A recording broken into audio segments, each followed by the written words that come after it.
A ministra Aniele Franco denuncia ataques racistas e misóginos nas redes sociais. Destaque para o bloco de notas do Correio Brasiliense. As informações com Carlos Alexandre, editor de Política, Economia e Brasil. É com você. Boa noite, Calecha.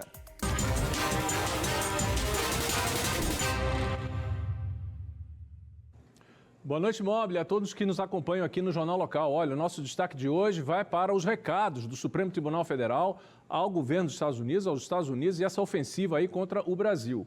Hoje, o ministro Alexandre de Moraes, do Supremo Tribunal Federal, ele se posicionou, de uma forma muito clara em relação a esse impasse aí, essa briga que está acontecendo entre Brasil e Estados Unidos. Em entrevista ao jornal Washington Post, o magistrado brasileiro disse que, abre aspas, que não há a menor possibilidade de recuar 1 milímetro sequer no julgamento do ex-presidente Jair Bolsonaro, diante das pressões exercidas por Washington e pelo presidente norte-americano Donald Trump.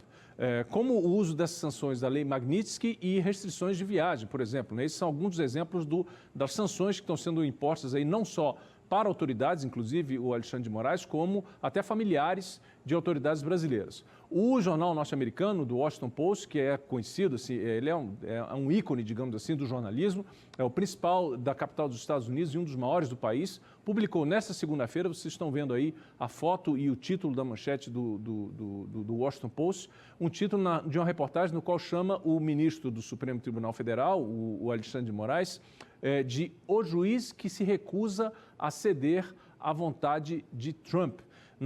É uma entrevista e ali também tem trechos da reportagem do Washington Post e que tem várias declarações do ministro. Uma delas que a gente vai querer destacar aqui no bloco de notas é quando o ministro Alexandre de Moraes diz assim, abre aspas, faremos o que é certo, receberemos a acusação, analisaremos as provas e quem deve ser condenado será condenado e quem deve ser absolvido será absolvido, disse Alexandre de Moraes ao Washington Post. Então, vocês estão vendo aí as declarações do ministro, que é relator de um importante processo, do processo da trama golpista, que está marcado para começar dia 2 de setembro. Então, isso é importante a gente destacar. E isso mostra uma resposta que o Alexandre de Moraes está dando a essas acusações que vêm sendo feitas de que esse processo está completamente equivocado, que não deveria estar acontecendo.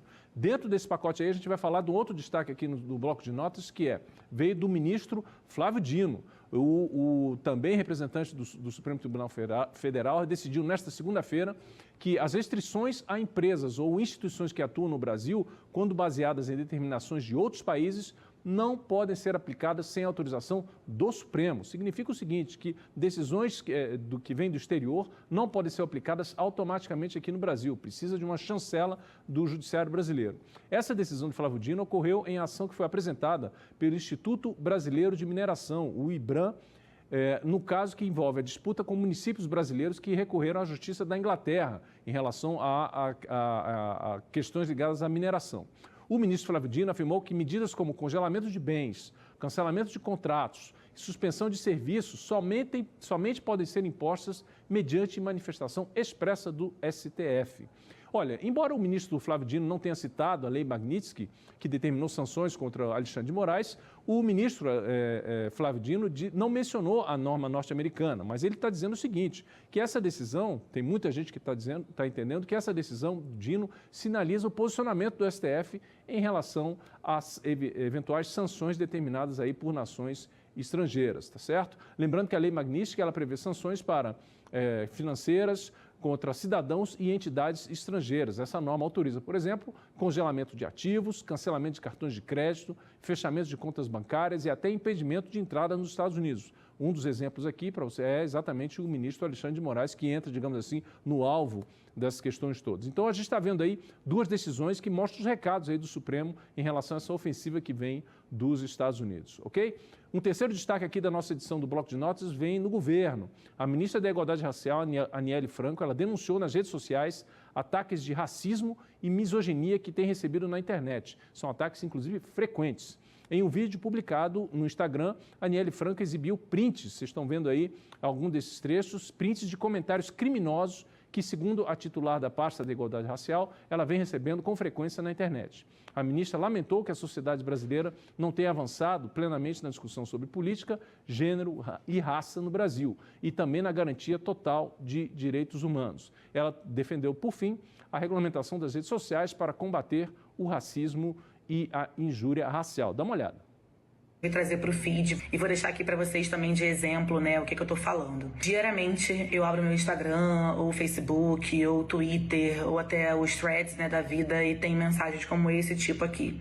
Infelizmente, quase diariamente eu tenho mensagens como essa. E as mensagens que eu recebo sempre têm cunhos racistas, misóginos, muitas das vezes são sempre assim, né?